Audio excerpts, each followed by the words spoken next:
आप अगर कपटी हैं, छली हैं, बेईमान हैं, प्रपंच हैं, जैसे भी हैं, झूठ बोलते हैं, निंदा करते हैं, चुगली करते हैं, गलत काम करते हैं, तो भी मेरा निवेदन है शंकर के मंदिर जरूर जाओ, शंकर की कथा में जरूर बैठो। क्यों?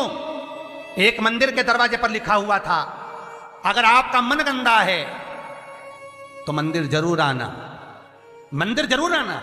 किसी ने पूछा, गुरुदेव ये मंदिर के दरवाजे पर लिखा है कि मन गंदा है तो मंदिर जरूर जाओ, उसका कारण क्या है? हमने कहा कारण केवल इतना सा है, बच्चा नाली में गिरता है, बच्चा धूल में गिरता है, बच्चा रज में गिरता है, बच्चा कीचड़ में गिरता है तो पड़ोसी साफ नहीं करता।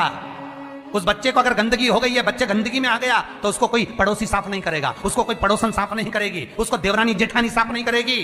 बच्चा अगर कीचड़ में गिरा है तो उसको उसकी मां और बाप ही साफ करेंगे। उसी तरह मन गंदा हो गया, चित्तवृत्ति खराब हो गई, तो मेरे ये बाप के पास जाओ, मेरी ये माता के पास जाओ, और ये मेरा बाप, ये मेरी मां तुम्हारी जीवन की गंदगी को समाप्त कर देंगे। दुख आया, तकलीफ आई, कष्ट आया, रोग आई, बीमारी आई, तकलीफ हुई है, कहीं मत जाना, ये मेरे माँ बाप के पास जाना, शंकर और पार्वती के पास, उमा महेश्वर के पास जाना, ध्रुमा ध्रुमावती के पास जाना, कमल कमला के पास जाना, तारा तारेश्वर के पास जाना, भोले शंकर के पास जाना।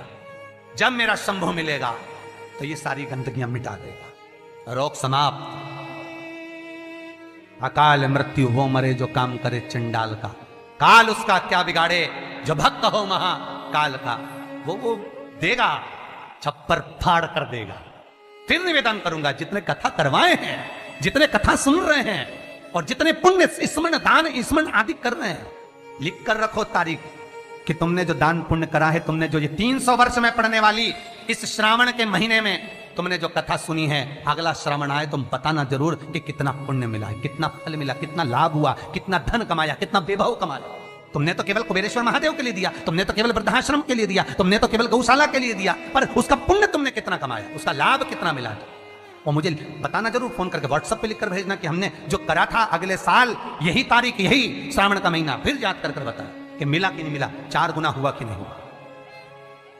वो शिव है, शिव शंकर है। वो तो मंदिर के बाहर निकलने वालों को तार देता है साहब, मंदिर के बाहर निकलने वालों। कितना सुंदर है। एक चरित्र आता है लिंग पुराण के अंतर्गत। एक सेठ मर गया, बड़ा कंजूसड़ा था, बहुत कंजूस। कभी जिंदगी में ना दान करा, ना पुण्य करा, ना सत्कर्म करा, ना भजन करा, ना कीर्तन करा। मंदिर की जगह को भी अपना बना लिया, सारी जगहों को घेर कर अपना बनाया। बावड़ी, तालाब, कुएं का पानी अपनी जमीन पर ले जाता। बहुत लालची था, बहुत लोभी, बहुत लोभी।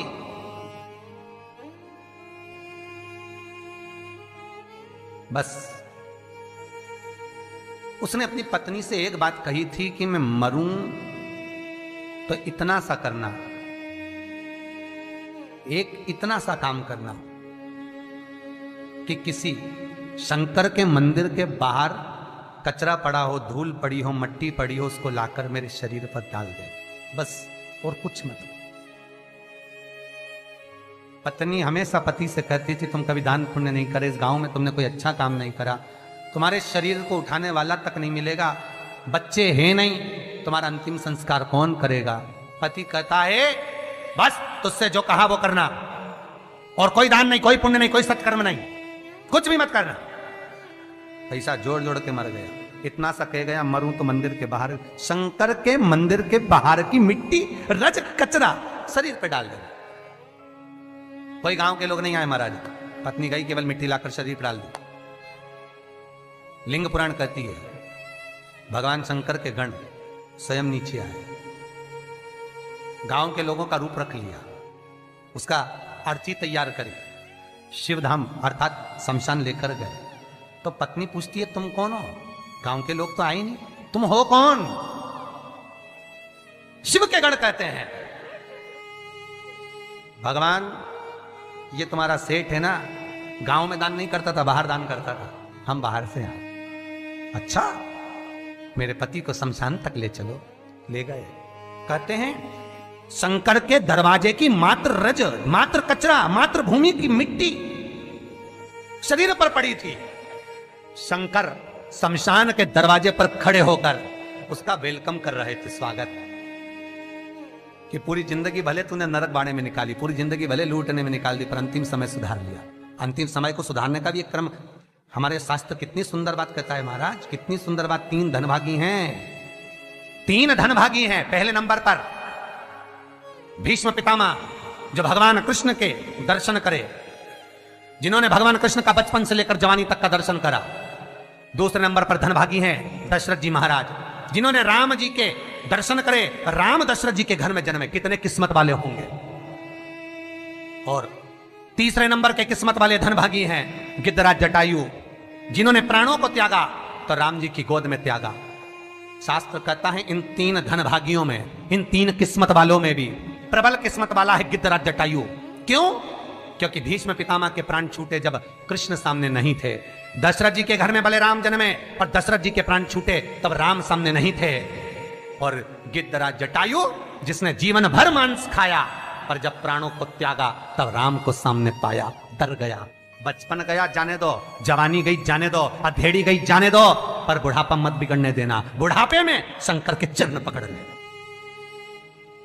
शिव के चरणारविंद पकड़, मैं कहीं नहीं जाऊंगा। बीमारी भी दी है तो तूने दी है, सही करेगा तो तुम्ही ने दर्द दिया है, तुम ही दवा दो।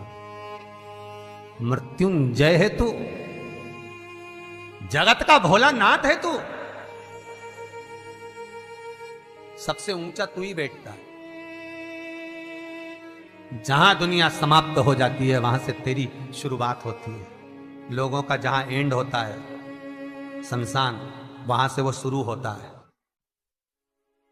जहां दुनिया का एंड है वहां से तू शुरू है। तो तू साधारण नहीं हो सकता भोलेनाथ। अगर मेरे चरण में कष्ट आया है तो तू सही करेगा, मुझे विश्वास है। भरोसा रखना। रोज शंकर के मंदिर के दरवाजे पर बैठकर शंकर पर 5 बेलपत्र चढ़ाकर 1 बेलपत्र उठाकर चबा चबा के उसके ही दरवाजे पर खा, घुटने भी सही कर देगा, शरीर भी करेगा। बस उस पर विश्वास, उस पर भरोसा। बस शंकर है और मुझे पूर्णता विश्वास है कि वो मुझे हारने नहीं देगा। तो नहीं हारने देगा, नहीं।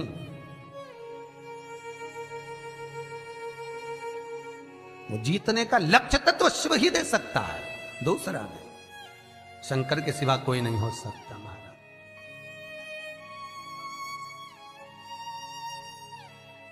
बस उस पर विश्वास